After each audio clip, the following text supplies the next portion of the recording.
I'm David. I'm a playwright from Ngunnawal country, the unceded lands of the Ngunnawal people in southeast Australia.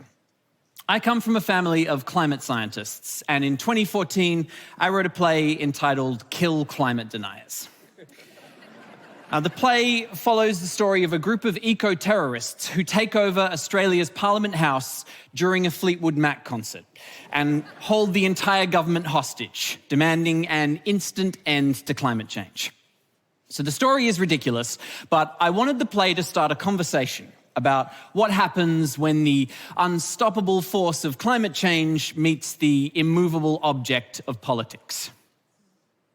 Okay, so obviously the title, Kill Climate Deniers, is provocative. But just to be clear, when I wrote it, I wasn't targeting anyone real.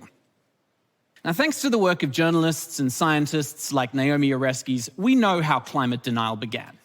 Oil and gas companies recognized the issue of greenhouse gas emissions back in the 1950s and 60s. They set out to cast doubt on the science. They funded lobby groups, marketing firms, politicians. They astroturfed an entire climate denial movement into being. So now there's this industry of pundits and journalists who make a living denying the reality of climate change. When I made the statement, kill climate deniers, I expected outrage from these people. But I did not expect pushback from the general public. I figured there are no real climate deniers. If there are regular, normal people who don't believe in climate science, they can't be that passionate. So I was very wrong. Now, to begin with, the play received exactly the attention I expected from exactly the people I expected. When the first production was announced in 2014, a Conservative politician in my hometown of Canberra called for the play to be shut down.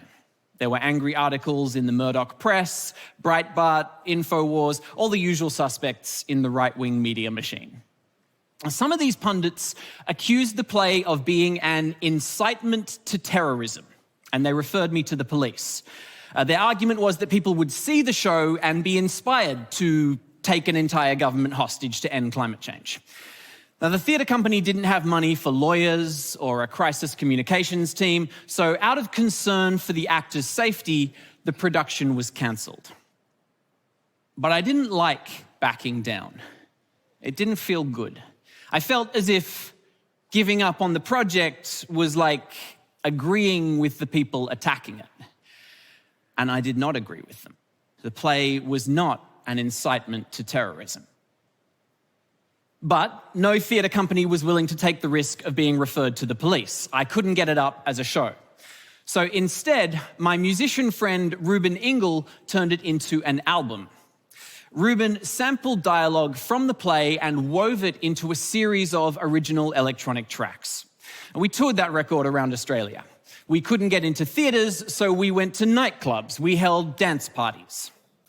Then we launched an unauthorised covert walking tour of Parliament House. People downloaded a special version of the album on headphones and listened to the music and the story while walking around the real-life setting of Australia's halls of power. Like so.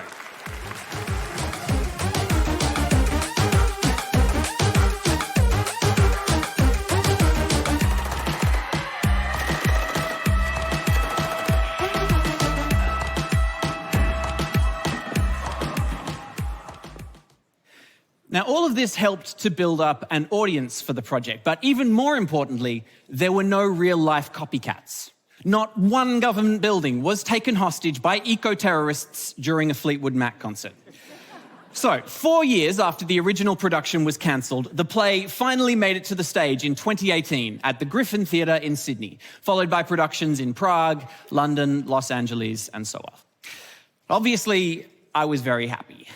And in one version of the story, that's where it ends. This project just joins a long list of things right-wing commentators have found to be outraged about, alongside Elvis, smartphones, twerking, Miley Cyrus, Fortnite, the Beat Generation, skateboarding, Woodstock, Woodstock 99, sugary cereal, TikTok, gay marriage, NWA, feminism, The Twist, Dungeons and Dragons, LiveJournal, shopping malls, and women reading novels. But as the play made its way into the world, something else started happening. I started hearing from climate deniers.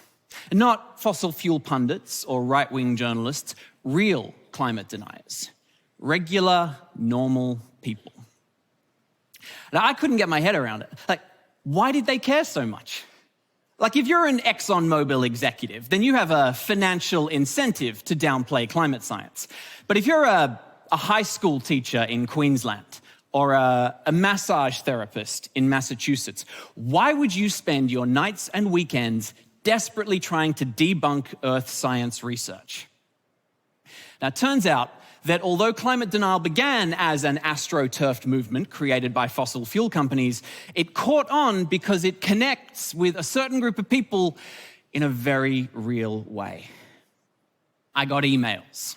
I got physical letters. I got phone calls. They started showing up to performances of the play. And as the show got bigger and bigger, there were more and more of them. And they were passionate. Now, I wanted this play to start a conversation. And it did. Just was not the conversation I thought I was starting. I ended up speaking with hundreds of climate deniers over the course of this project. Now, some of them wanted to insult me and threaten me. Some of them wanted to tell me variations on the same gag. Like, what if I wrote a play called Kill Climate Scientists? But some of them were interesting. These deniers wanted to explain to me why climate science was wrong. They had a whole worldview.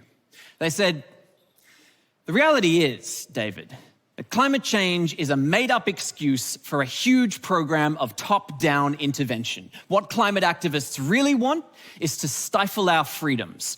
They want to control what we eat, they want to choke the life out of rural communities, and they want to throw the doors open to massive global migration.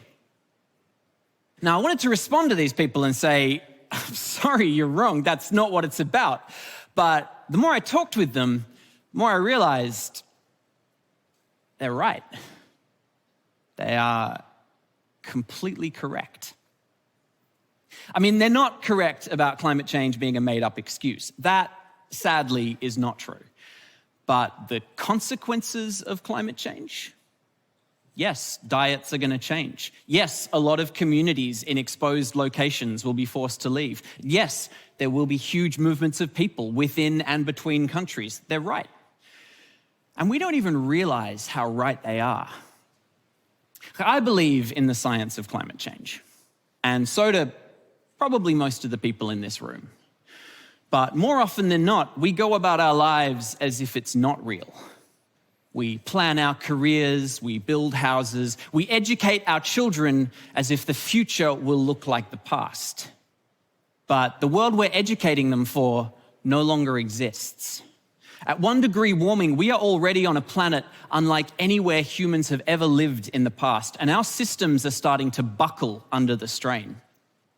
Now, whether you believe that we are sleepwalking into disaster, or if you think we're going to turn things around through high-tech solutions or massive social movements, whatever climate future you believe in, our lives are going to radically change.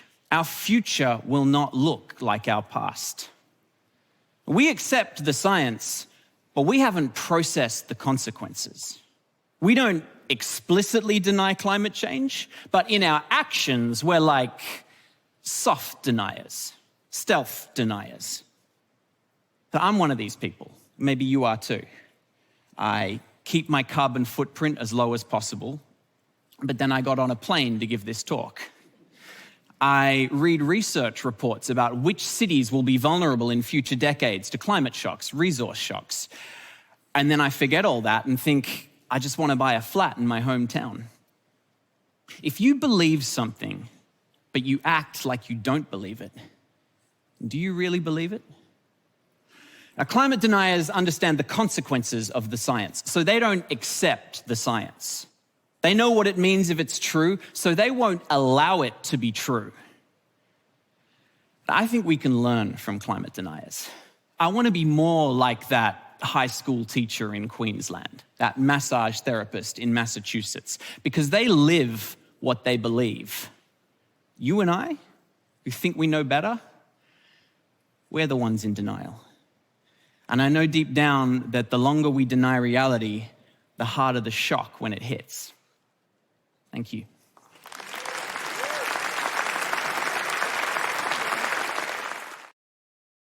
恳请点赞，订阅我们的频道，一起学习演讲中的实用英语。